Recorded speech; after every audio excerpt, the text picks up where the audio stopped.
The Motet is live in Studio B on WNCW ahead of their show tomorrow night at Sierra Nevada. What have you got next? This is a song called Shade. We actually wrote this instrumental, and Sarah put it on our last record, and Sarah and I recently came up with some lyrics and melodies for it. So it's a new incarnation of a song we've been playing for the last couple of years.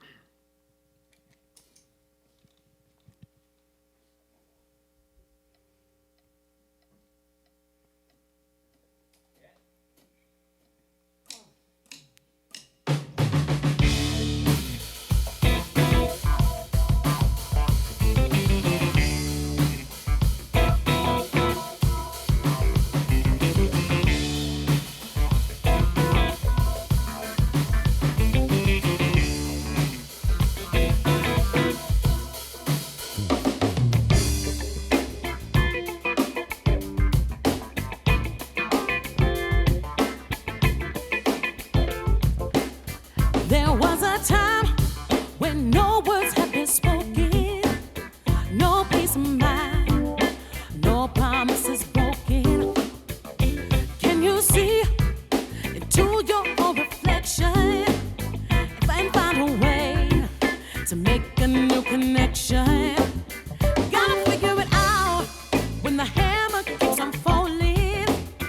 Dig through the doubt, a better way is calling. See through the shade and linger in the sunlight. When all dues are paid, I hope you're doing all right, all right now. How long do we keep this going on?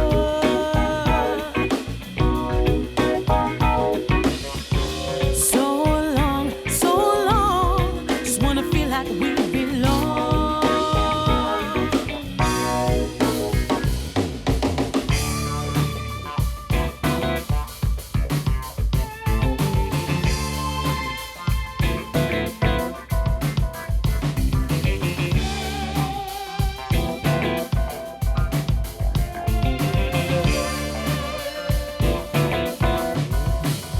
Back to the top and back to the beginning.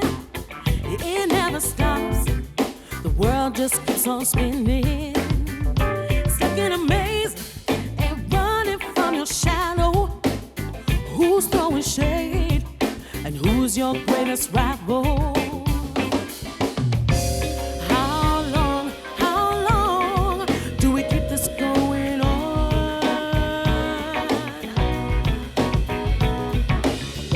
So long, just wanna feel like we belong. Ooh. How long do we keep this going on?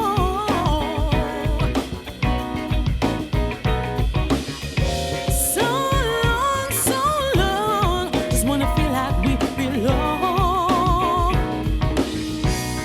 Just wanna feel like we belong.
we belong. Wanna feel like we belong. Oh, wanna feel like we belong. Ooh, wanna feel like we belong. Oh, feel like we belong. Oh yeah, wanna feel like we belong. Wanna feel like we, ooh, wanna feel like we belong.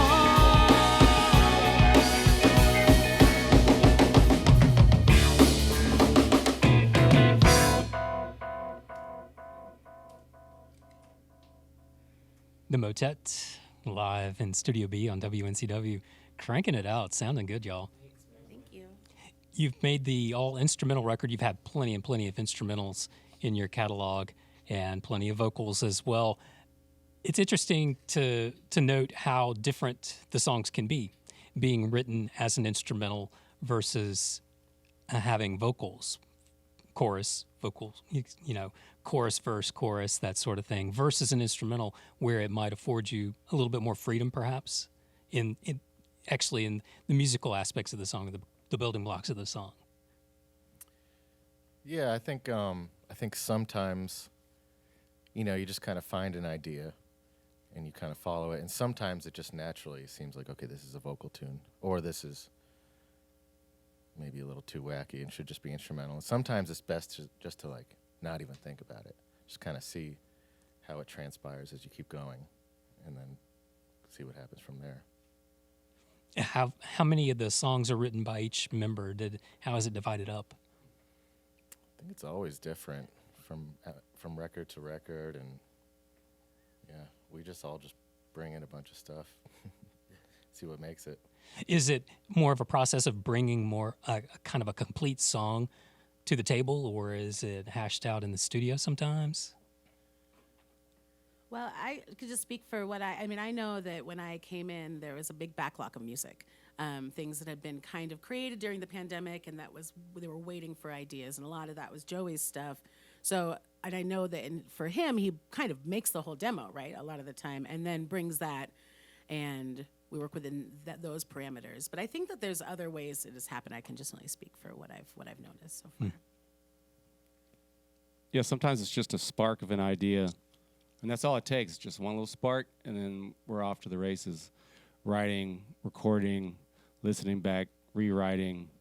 You know, sometimes there's like a dozen iterations of the same song, but you just keep trying it and listening, and then you bring it in front of an audience, and that changes things too, you know. Personally, I like having a studio version and a live version of a song's arrangements. But I don't think that the vocals necessarily box us in any way as far as, you know, creative arrangements and, you know, how we can improvise around the vocals. You know, I think that it's just another melody, another layer, you know. And if Sarah's not singing a melody in a song, then Drew's playing on his keys or Joey's playing on his keys. You know, music is about melodies, and so it's really, we're just exploring the different sort of orchestrations of what we have going on here, you know, the different instruments and now a voice, you know, and you know, maybe there's more stuff we could do with that, where Sarah is a sort of background to a instrumental line, you know what I mean? It's just, it's all just sounds and tones and music, and we can, you know, there's no rules. Yeah, I imagine a vocalist is going to add a lot of context. It's going to give sort of that anchor to a lot of people, and people are going to expect vocals sooner or later. I don't know if it's really a challenge to be all instrumental all the time. Yep. It is. Yeah. Yep. But Garrett said something once that stuck with me a lot about lyrics, and how one of the positive things that instrumental tunes do bring is that they're not really telling anyone how to feel about the music. There's, you know, it's up to you and how you, how it hits you, and you define the song for yourself. A lot of the time, lyrics do put a box around the tune, only in like, we're singing about love right now, or we're singing, you know, and it takes a little bit away from the listener, like as far as their own creative spin on what's happening, you know. So that's just another thought with the lyrics. Y'all perform at a high level. You've played on some big stages. You've headlined Red Rocks numerous times. You've played major festivals. What can you tell us about the difference between being really good at playing your instrument and being a band and being great? If you know, will you tell us? Jokes.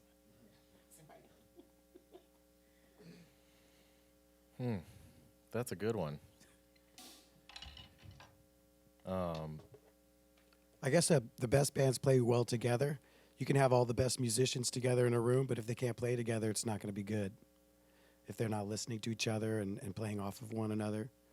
And I think that we've been a band for so long, and we all share the same loves. It's really easy for us to play together and have it mix and sound right in our ears. Yeah, that's a really good point. I think the goal is to make everybody else sound good and play in a way where everyone else feels comfortable and supported. And so if we all do that, then it's relaxed and we're all listening, and then we can actually make music. Yeah, I imagine that a live studio session at a radio station you've never been to is not exactly your comfort zone. It's all new. But I've seen plenty of smiles amongst all six of you. Playing in this music is session. fun still. Yeah, You guys are Playing cool. music with each other, so. Never gets old. yeah. We do. Got 'em. Dave, asking you about the tragedy of losing your house to the Marshall Fire there about a year and a half ago, but there were a lot of positives that came out of that. Could you tell us about it? Yeah, I mean, it was, quite a wake-up call to the impermanence of things, Feel very fortunate there was no, loss of life in our family. We lost a couple dogs, which hurt a lot, but, not having any stuff is really not the worst thing in the world, Having friends, having family, having community, that makes up, 1,000-fold for the stuff you might have in your garage or the tools of your trade. I was really blessed to be given, I got gifted probably 6 drum sets after that happened, and, a bunch of cymbals, and, some of the cymbals I'm playing here were gifted to me, So it was just like I said, a wake-up call, like, wow, this, we can't take for granted, first of all, your health, and the fact that we're here at all, because at any point something crazy like that could happen, and it could be a lot worse. But can't take for granted, your friends and your community and the community that we're in. We're blessed as musicians just to have this extended family, of other musicians and people in the business as well. It's not just the musicians. It's all of our people who take care of us. These guys over here in the corner, the crew, they're taking care of us every day. We got a great manager, Mike Polans, everyone involved in our scene. We're lucky as musicians to have this community that we all sort of, come together in support. And it really, it showed. After that happened, it showed big time. I was, very humbled by it, but and inspired to keep doing this. Like I said, we can't take it for granted, and we're not going to be here forever. So every day is a blessing, really. It's been a fairly wet winter in Colorado, am I right? But that hasn't changed things. It's more or less still pretty dry. Am I right? It's been a wet summer so It's far. been wet so far. Yeah. Yeah, The most ever crazy. in a long time, yeah. We've already reached the annual rainfall. It's only halfway through. Interesting. Well, that's good. Oh, for sure. Very good. You needed that.